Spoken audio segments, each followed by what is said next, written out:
कोने भैया जेता गंगा रे जमुन माँ, कोने भैया लेता चिकन माटी गे माई। कोने बहिनी गढ़थिन सामारे चकेबा, कोने बहिनी खेल जाय गे माई।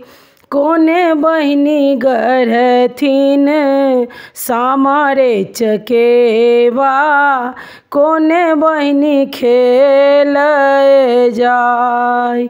बड़का भैया जेता गंगा रे जमुन माँ, बड़का भैया लेता चिकन माटी गे माई। बड़की बहिनो गढ़थिन सामारे चकेबा, सभे बहिनो खेल जाई गे माई। बड़की बहिनो गढ़थिन सामारे चकेबा, सभे बहिनो खेल जाई।